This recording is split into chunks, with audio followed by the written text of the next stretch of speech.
Lucy Eldine Gonzalez Parsons occupies an unusual position in American history. Born in 1853 in Texas and returned to the Essence March 7, 1942, in a house fire in Chicago. She was an American labor organizer, radical socialist, and anarchist communist.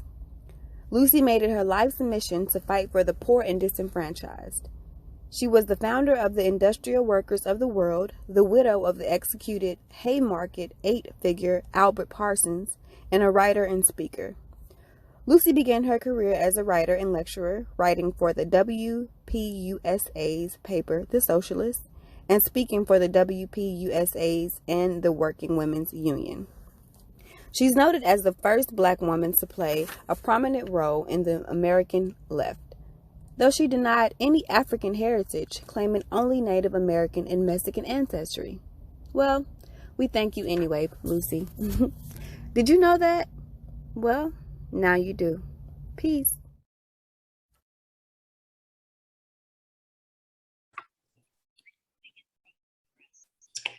All right.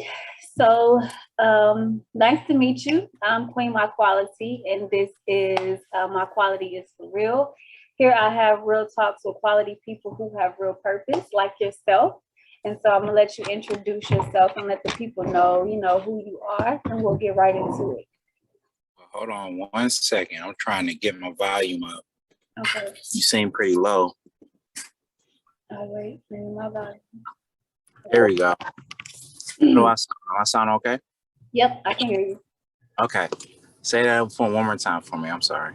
All right, so again, I'm Queen MyQuality, and this is MyQuality is for real. Here I have real talks with quality people who have real purpose, like yourself. And so I just want to, again, thank you for taking time out of your day to come and, just continue to walk in your purpose and allow me to interview you and, share your platform with mine. So I'm gonna let you tell the people who you are, kind of introduce yourself, and then we'll get right into it. Okay. Hello, people. I'm Trey. I'm the CEO and founder of Hood Honey.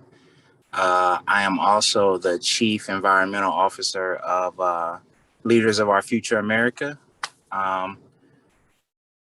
And I got an interesting story to tell y'all. And I'm very interested in hearing it. First of all, you have a bee farm. That's right. So we're gonna kind of get into that, and how did Hood Honey come about? What made you want to start that? And also that is a very very dope thing that you're doing. I just want to say that. But how did Hood Honey come about? So it came about because my friend, I don't know where he's at, but my friend, he saw me doing a lot of community work.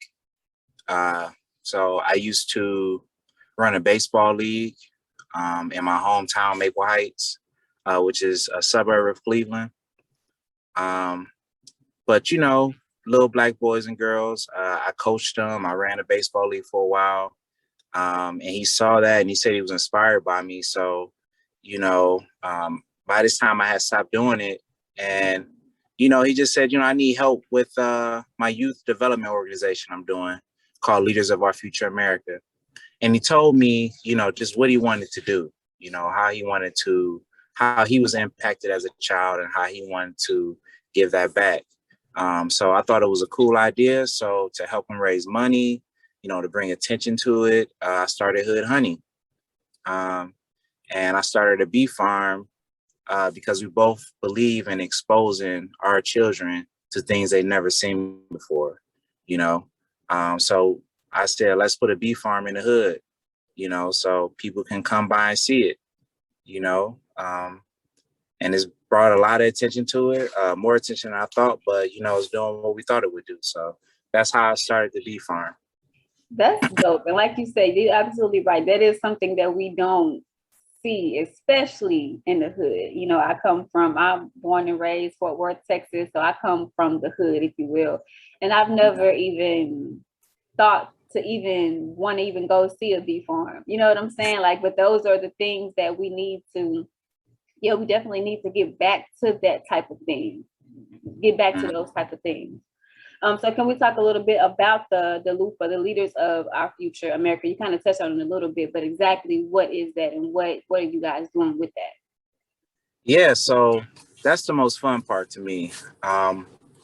So it's still in development, but if anybody goes to my Instagram, my Hood Honey Instagram, they'll see some of the classes we've done. So the only class we've done so far is teaching the kids about the honeybees.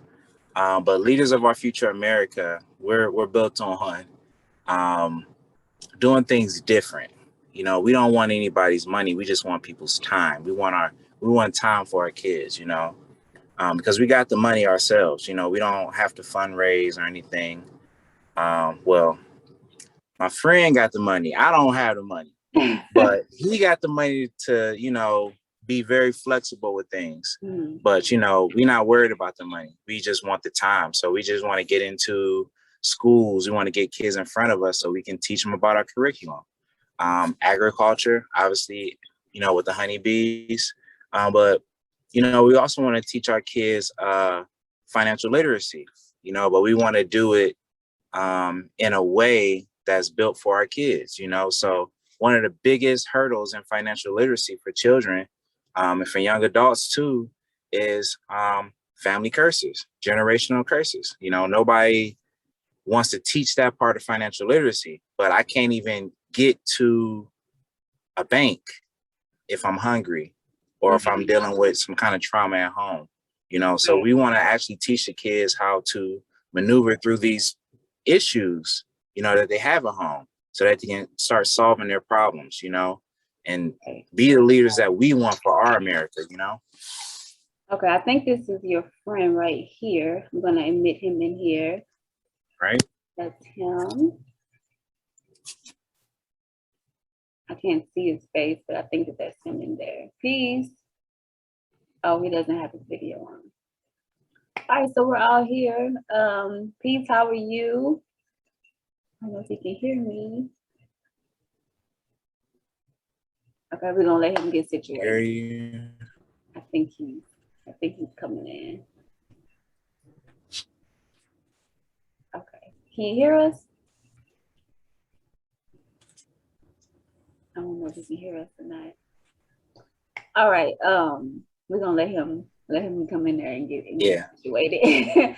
But yeah, to kind of piggyback off of what you were saying, yeah, that is absolutely right. Me at 31 years old, it's a lot of things about financial literacy that I'm just now learning. And I wish that I had somebody or there was somebody there to kind of teach us, you know, that type of stuff when we were younger, because a lot of our parents didn't come from that. You know, I came from a teenage parent household, you know what I'm saying? So she didn't know anything about financial literacy. And then we grow up and then we get into all this debt. And by the time you're 30, 31, you can't even get a CVS card damn near because your credit is horrible. You know what I'm saying? So the fact that you are starting them young, that is awesome. That's amazing. Yeah, and we're gonna be doing stuff really for all ages. You know, we're starting off with the kids because that's me and his passion. But you know, the stuff that we are gonna be teaching the community, you know, is gonna be for people with felonies too. You know, people who have other barriers. You know, so like for example, with starting a bee farm, you know, it's about teaching people how to be farmers. You know, how to live off the land. But not just for living off the land's sakes, but because, you know, you might not be able to get you a job. Right. Is this him coming in? Oh, okay. But you might not be able to get you a job, you know, but you can start you some bees, you know, and get a heart. If you do things right, you can get $2,000 to $3,000 off 2 beehives at the end of the year, you know. So it's just something for people to grow. And you know, I'm here in Cleveland, so Cleveland has a lot of trees. It's a very green city. It's supposed to be. So do you guys, so you teach them how to, I guess, like make the honey and then do y'all sell it? Or is that just something that y'all are just giving away to the community or, you know, what, like, because that's, again, it's just like, I've never heard of that before. Yeah. Never heard of it. So this is our first year. Okay. And we were going to try to sell honey this year, but I decided to hold off because I wanted the bees to survive to next year. You know, I'm a holistic kind of person, so I want to try to make them survive before I make some money. But the main thing is just teaching people the skills and knowledge to acquire land or to lease land or to, you know, do some kind of agriculture to produce for themselves, you know, start a bee business, you know, or even, you know, like I was saying, you know, Cleveland's a very green city, you know, and in the actual city of Cleveland proper, there's a lot of mulberry trees, a lot of peach trees, apple trees. You know, these aren't things that's going to pay anybody's rent, but it's a start. You know, it's a start to get things going, you know, because if you got a big old mulberry tree in your backyard or a big old apple tree, you know, think about how much money you can make off of that, you know, by just making the things we know, like, you know, apple pies or apple fritters, you know, just different things to get people going, because people are, you know, people can be hopeless sometimes, you know, for obvious reasons because of the world we live in, you know, but it's time for us to like show people again what's right in front of their face, you know, what's right here in front of our face in our backyards. Absolutely. That's dope. Okay, I don't know if I think he's in there, but I don't know if he's in there or not. Hear me? Yeah, we can. Can y'all I hear can me? hear you barely. I can't see you though, but I can Hello? hear you. I can hear you. All right, hold on. Can y'all hear me better now? Yep, I can hear Yep. you. I'm actually driving and I'm at work. Oh, I'm good. How are you? I'm doing good. I'm Queen MyQuality, and you are on MyQuality is for real. So thank you for taking time out of your day, out of your work day, you know, to even chime in. Sitting here talking to your friend. Again, like I told him, I think that what y'all are doing is really dope and it's awesome and it's not heard of. I had never heard of anything like it, and so I am really, you know, and you guys are really inspiring me to, you know, really want to do more. I started a nonprofit in honor of my grandmother, and I didn't know much about the whole nonprofit. You know, I didn't know that. Of course, I knew that, you know, you have to use your own money. I didn't know anything about grants or 501c or the technicalities of it. I just thought that I just wanted to help people, and you know. So I think that what y'all are doing is awesome. Did you kind of want to chime in and, you know, kind of tell the people a little bit about yourself as well? Yeah, can you give me like 2 minutes? I got to take these parts in this store right quick. Okay. This guy multitasking. I said, you want to be on? He like, yeah. And look at you working. Hey, yeah, but nothing wrong with it. Hold on, so one yeah, second. give me 2 minutes. Trey, I see you driving too. I ain't driving. I'm just sitting here, man. I'm sitting here. All right, hold outside. On. Give me like 2 seconds. Hold on. But just to try to fill that time. Say it, hold on. Hold on. Okay. I had to go ahead and charge it. My battery was going down. Okay. But yeah, it's you know, just to give you a background on me and him, he was actually my manager for a few years while we worked at this place. You know, we built up a friendship, you know, and then we just kind of went from there. That's awesome. Yeah. So he was my manager first. And then y'all built a friendship, and then look at y'all just trying to save the world. Just trying to do our part. Trying to do your part. That's awesome. That's why I created this show. I wanted to, you know, because a lot of people, you know, they think that there's a lot of people who, what am I trying to say? Basically, I wanted to give a platform to the people and give you people like yourself a platform to let the world know that there's a lot of people that may not necessarily be a celebrity yet, but they are a celebrity. It depends on what your definition of success and what a celebrity is. I think that people like yourself that's doing that type of thing, that needs to be shown. You know what I'm saying? You're our celebrities. You're our local heroes, if you will. And I think that that is what success is. And so I wanted to give a platform to those type of people, again, that are really walking in their purpose and out here trying to save the world and change lives. And especially, you know, our babies are the greatest, you know what I'm saying? And so the fact that y'all are really honing in on the babies, I think that that's dope. I think that's Yeah. Yeah, they really are our future. You know, it's such an obvious thing to say that the children are our future, but you know, when you really break that down and think about, you know, what that means, you know, like the stuff we teaching them today is going to affect the future. You know, the stuff we don't teach them or the things that's bad that we show them are good. You know, it affects the future for us, you know, and they, you know, our kids, you know, I'm just speaking on Cleveland, but it applies to a lot of hoods around the world. But like, you know, our young Black kids are so smart. You know, they just, a lot of times they just are not given a chance in this world to succeed.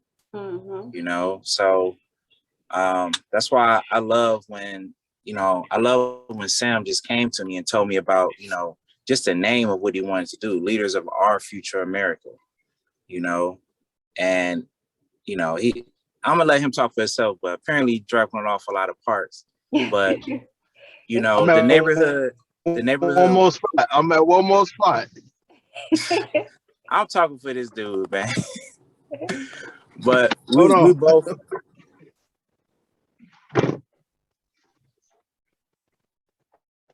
You in the car, man? We both got ties to this area. So the area we in is called Mount Pleasant, which is in Cleveland. It's a neighborhood in Cleveland. But you know, people call it the Kinsman area, you know, they just call it Kinsman, you know, but we both got ties here. My grandmother bought a house on 119th and Kinsman in 1975. And she had it up into the recession. And then she moved in with my mom. And then he lived here during his childhood, teenage years, formative years, and stuff like that. So when we decided to do this, I was like, you know, it's really only one place for us to come, and that would be, you know, right where we both are from, right where we both got roots at.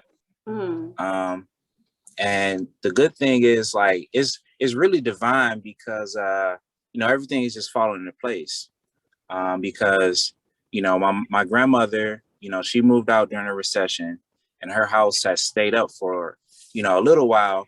But 2 doors down from her, in another abandoned house, this lady named Aletha created the Black House Art Gallery.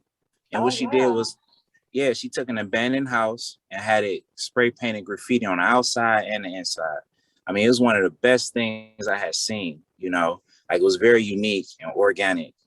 But, you know, the city of Cleveland tore that house down like last year, you know, and I had put this house into my plans for the land I wanted to buy, because the land I wanted to buy for our farm was my grandmother's old house and the properties next to it.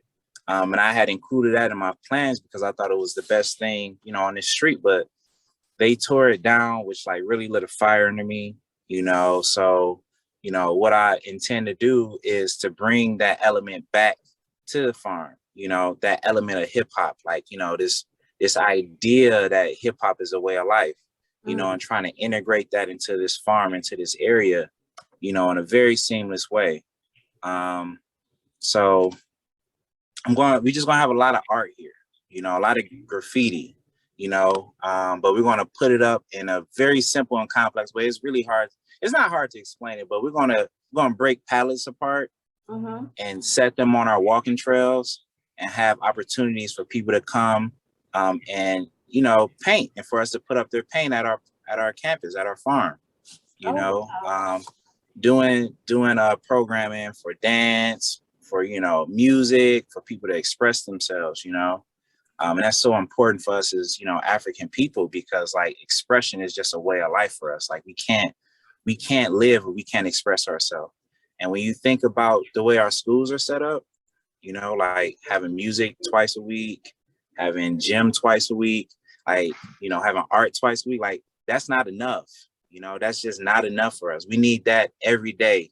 Every single day, we have to be expressing ourselves in a very big way. So, you know, some schools, they just took it out all the way.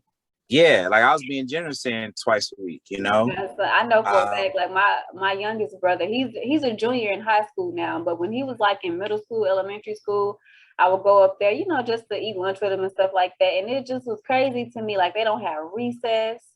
They didn't have, you know, they couldn't talk at lunch. I'm like, what are we teaching these kids? They damn near in jail. Like, what is this? Yeah, and training that's their the mind thing. to be prisoners.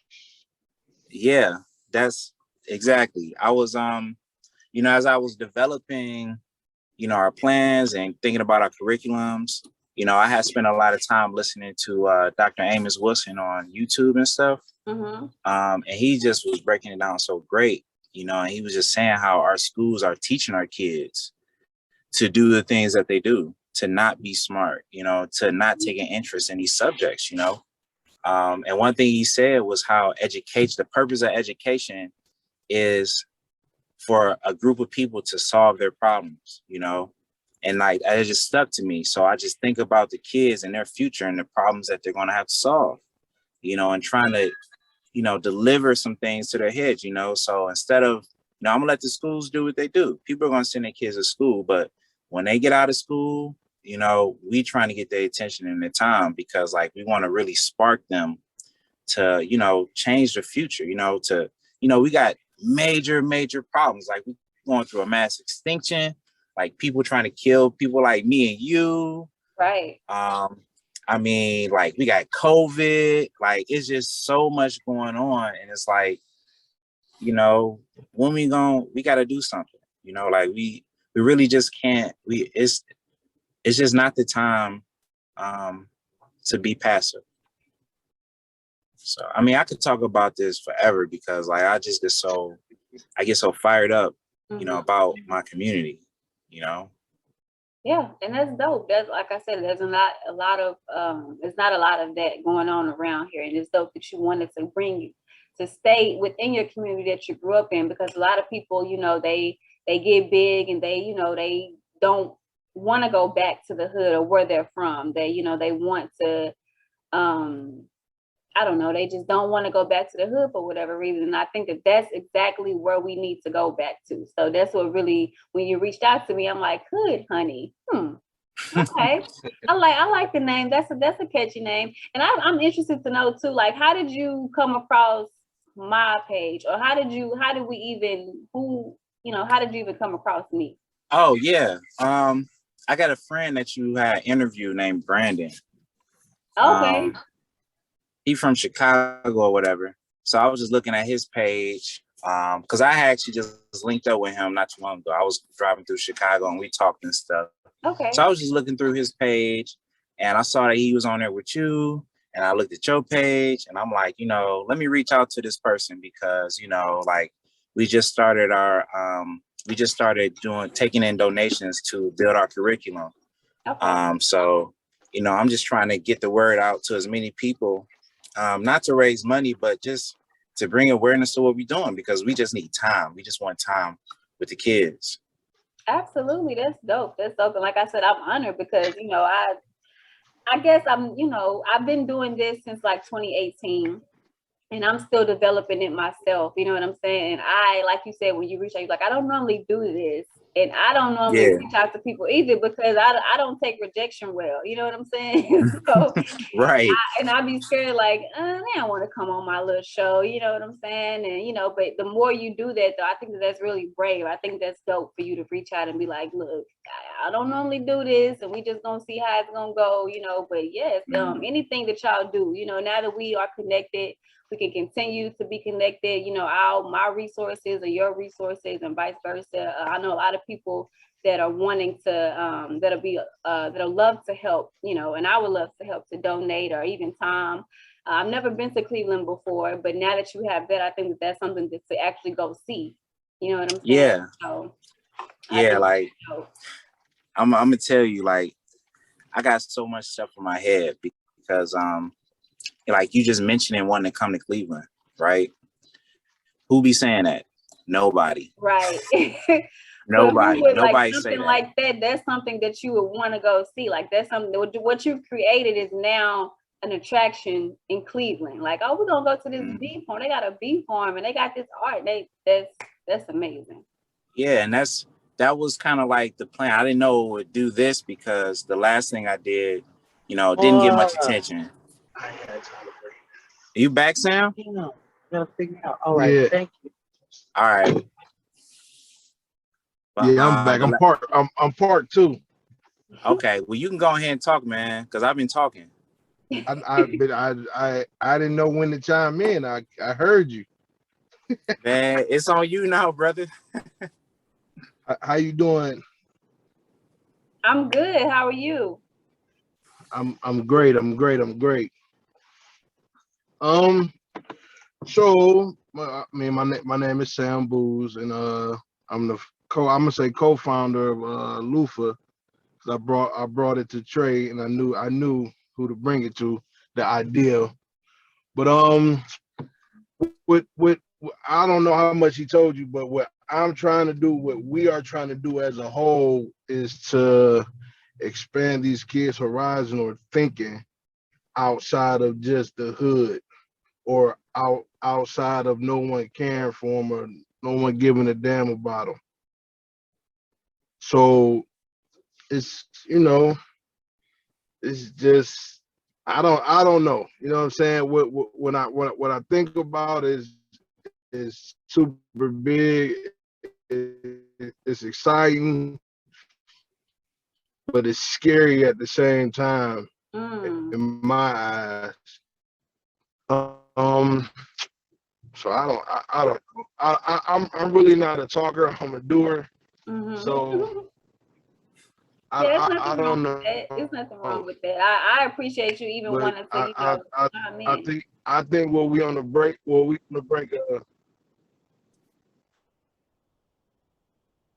You breaking up, Sam. yeah, what we really just hope. Hold on. I really just hope people take a liking to what we got going. Man, it's breaking up. Oh yeah, it's breaking up. You don't even know he's breaking up. And help out. Hold on. All right, hold on. Let me. Can y'all hear me better now? Yeah, I can hear you. Can y'all? Nah, you breaking up, man. Yeah, you better now. Nah. Y'all hear me now? It's breaking up. You kind of sound like a robot a little bit. All right, hold on. Can y'all hear me now? Yeah. A little bit. All right, I'm saying. Yeah. Well, he trying to talk, but it's all good. It's all good. Yeah. Okay, well, I was about to say, let the people know how they can reach you guys if they want to donate, whether they want to donate time or money or any type of resources. Like I said, whatever we have, or some people that may be able to help. Who do they reach out to, and where would they reach out to you guys? Okay, yeah. So you can find me on Instagram at hoodhoney216, or you can find me on you can email me at hoodhoney216@gmail. You can find us also on Instagram at Leaders of Our Future America 216, or LOOFA, so LOOFA 216. I'm on Instagram. And you'll find our GoFundMe page on there, and you'll see just the things that we're doing out here. Okay. Any last words, Sam? Can you hear us now? Can y'all hear me? I hear you. Oh, man. He bad. It's bad. It's bad for him. It's all bad for him. That's the last time I tell him. This won't be the first time that you guys come back. I would love for you guys to come back. We can, once it's more developed, anything that y'all have going on, you always have this platform to come, and share what's going on. And I just appreciate it. I think it's really dope what y'all are doing. I think that it definitely needs to be, awareness needs to be brought to it, because again, there's not a lot of, I've never heard of a bee farm in the hood. I've never heard of any Black men wanting to do that type of stuff. So I think that it's really dope. And I appreciate you for reaching out and wanting to come on to my platform. Again, I have real talk to quality people who have real purpose, and you guys are definitely walking in your purpose. Continue to do that. Continue to just be dope and I thank you. Any last words, any words of encouragement, any, because a lot of people that watch this show, another reason why I created this show is because, a lot of us want to be full-time entrepreneurs, but we're still, like myself, I still got to go to work tomorrow. You know what I'm saying? So any advice that you would give to anybody that may be out there watching who maybe wants to start a nonprofit or wants to start, some other type of farm, what words of encouragement would you give to them? My words of encouragement would be to follow the vibes. What do your vibrations tell you? What do you feel inside that you should do? And if you're confused, just listen and be patient. Because, I just quit my job last week, and just following the vibes, it's kind of hard because I got me a car too, and now I'm in some debt, but like I believe in myself, I believe in what we're doing, but I was patient.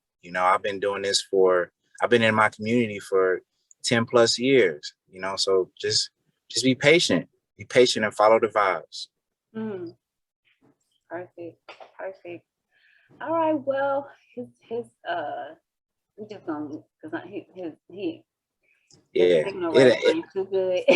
We catch up with him next time. Yeah, we're gonna chill with him next time. But again, thank you so much. No. Yeah, hear me? No. No, your signal is pretty bad. Read the text. Oh. Okay. He got some words. All right, okay. I got it. He got some words for you before we go, okay? Okay. All right. He said, this is what he has to say. Just do it.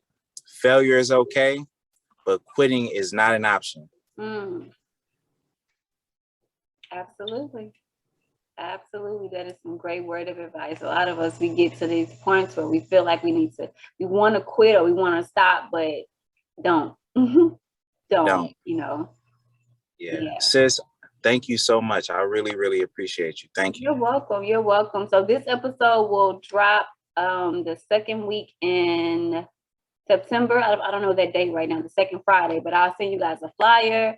I'll send you all of that information. Again, anything that y'all have coming up, let me know, and you can always come back. We definitely got to come back because we definitely got to get, some better sound with Sam.